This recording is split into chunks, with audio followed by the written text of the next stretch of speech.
Okay, it's finally time for a comparison of the Samsung Galaxy S5 up against the HTC M8, also known as the HTC One 2014 edition. Starting with the LED notification light on the M8, it's pretty disappointing considering how large the phone is, whereas the LED notification light on the S5 is a lot easier to see.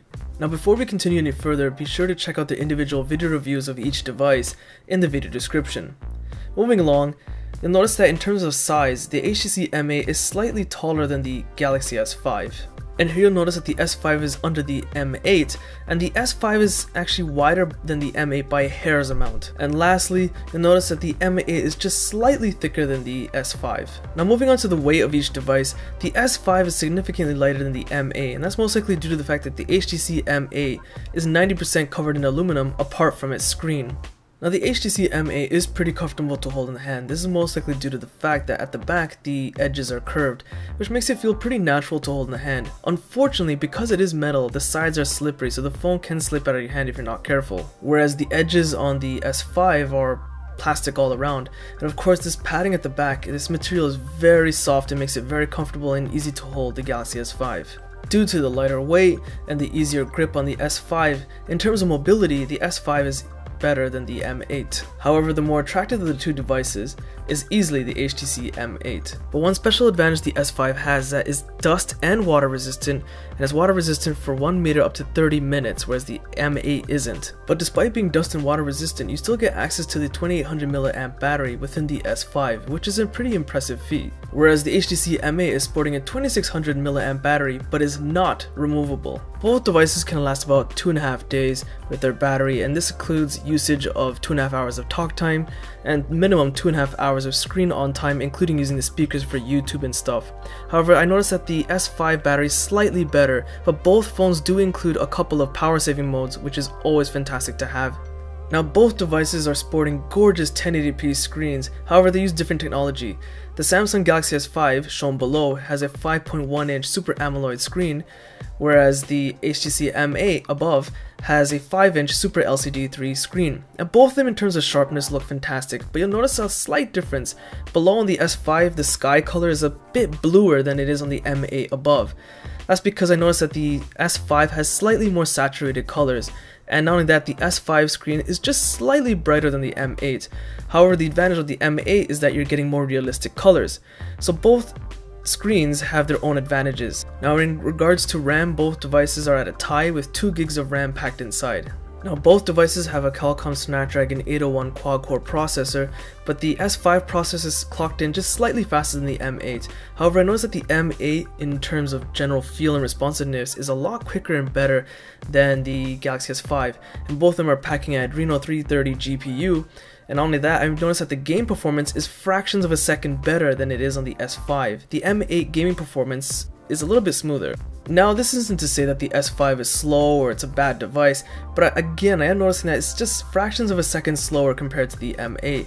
And this of course, as I mentioned before, goes across to video game playback. The Galaxy S5 game playback isn't as smooth as the M8. So in terms of GPU, graphics wise, they're equal, but in terms of processor, the S5 has a faster processor, but in terms of responsiveness and speed, the M8 is better.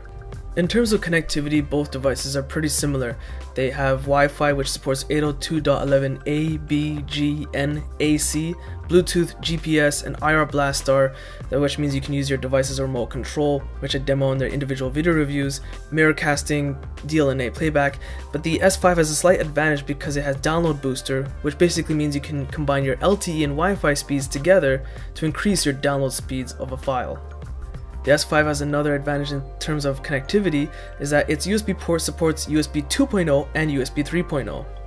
The rear camera of the Galaxy S5 is an amazing 16 megapixel camera which can record in 4K video, which basically means it can record in 2160p. And on the back of the HTC M8 you have 2 cameras for special effects, but the primary sensor is only 4 megapixels. And here's some sample pictures taken with each smartphone. You'll see the label for each smartphone where it's taken with in the bottom left corner. And now the advantage of having a larger megapixel count is, of course, if you want to blow up the picture onto a large print, then the S5 has a clear advantage, or if you want to crop and zoom in. If you're not looking into doing that, having a larger megapixel count doesn't really account for much, but the S5 camera is just generally a little bit sharper and clearer.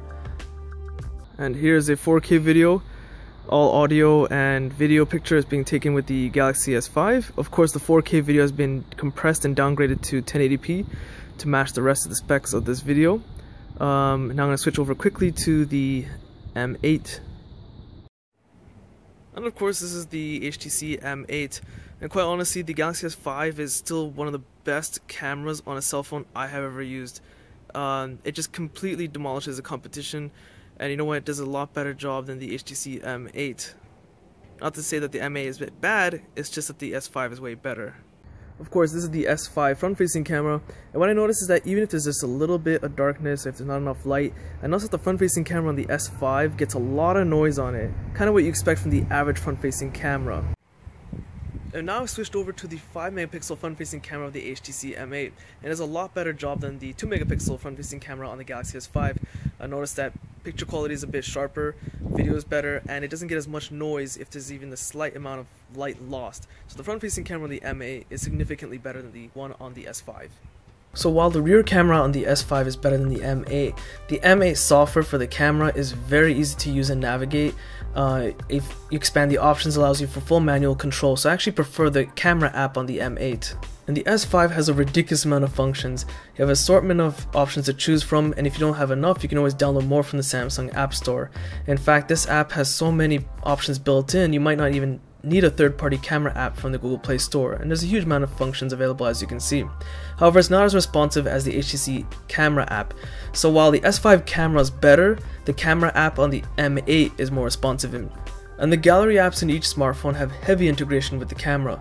For example, here with the HTC M8, you have dual cameras. That's, of course, is to help with special effects like DSLR bokeh effect. So here I have this plant. As you can see, it's the primary focus. And if I were to tap on the background, it becomes clear and the plant defocuses. And of course you can do that vice versa. I'll tap on the plant and then the background becomes blurry again. It looks a little bit artificial, but it works decent. And another exclusive feature of having dual cameras is, of course, allowing for 3D effects like orientation, which looks really artificial, but it's still a cool feature to have. Now the S5 does allow for a bokeh-like effect with the DSLR camera, but they must be done with objects much closer than the M8. The M8 does a slightly better job of this. Of course, you can choose what you want to keep in the focus. So right now their near focus is the plant, which is, the primary focus of the picture. If I choose far focus, the plant becomes blurry, but as you can see, it looks pretty artificial, and I can always switch around, and pan focus puts everything back into a clear focus. But overall, these effects are very gimmicky and sometimes look very artificial. It's better to just get a DSLR or mirrorless camera. So what I'm going to do at this point is a speaker test for both devices. Both of them are going to play the exact same YouTube clip from the exact same time spot.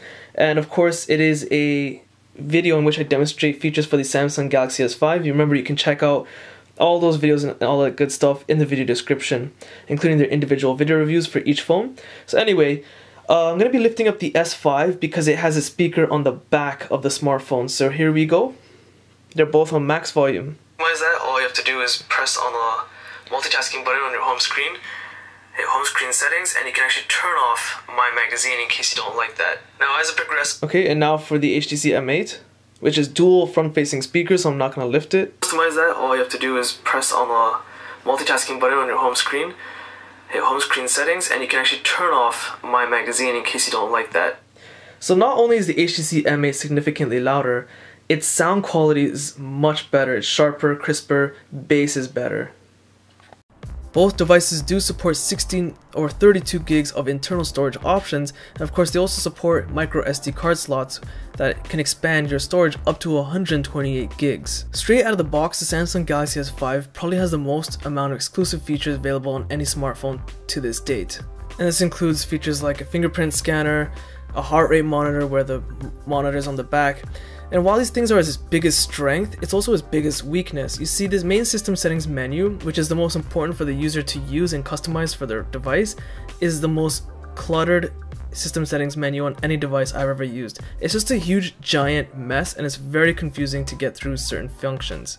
Now the M8 does have some exclusive features available to it as well, like say Blink Feed, which is much better than the S5's My Magazine app, but not as many as the S5 features. It's not even close to the amount of exclusive features it has, but the interface is a lot easier and faster to use. The M8 is just a clean, easy experience. And when it comes to general phone call quality, both phones perform pretty good, and I have to say that they're pretty much a tie in terms of call quality. So if you were to ask me my personal opinion as to which device I would prefer, remember this is my personal opinion because both devices are great in their own regard, I'll choose the HTC M8.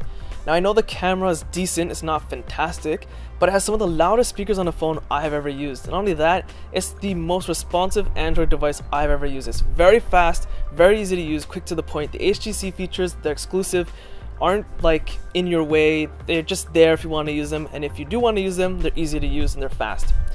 So you might be wondering, why didn't I choose the Galaxy S5? It's one of the most feature-packed devices out of the box you could ever buy in the world. Well, most of those features to me are gimmicky. I don't really use them that much. And not only that, you might be wondering, well, why didn't I choose it because of its amazing camera as one of the best in a smartphone in the entire world? Well, that's because if I really need a good camera for a special occasion, I would use my DSLR camera and couple it with my microphone, which I have placed down below. The biggest problem with smartphone cameras is that as sharp as it is, 4K recording on a smartphone is fantastic, you can't zoom in properly. It's using digital zoom. It's zooming in on the digital image. So to me, that's a deal breaker in terms of using the camera for important functions. So to me, the fact that the HTC M8 has a decent camera, well, I wouldn't be using it for important functions and events anyway. I'd use my DSLR. But the phone does everything else I would need a phone to do, very quick and easy. Whereas the S5 has a lot, too much of it, and it's a little bit sluggish compared to the M8. Now, I'm not saying anything bad about the S5, they're both fantastic devices in their own regard. And you know what? You might have a different opinion. If you do, be sure to mention it in the comment section, let me know why. And not only that, if you want to see more details about each device, be sure to check out their individual video links in the video description. Their review links, the gaming demo videos, all those links will be in the video description. So I hope this video helps someone out there maybe make a purchasing decision, because they're both fantastic devices, again, in their own ways. So that's pretty much it. If you guys found this video useful, be sure to check out my Facebook, Google+, Twitter links also in the video description. Hit the like button, it does help, subscribe, and thanks for watching.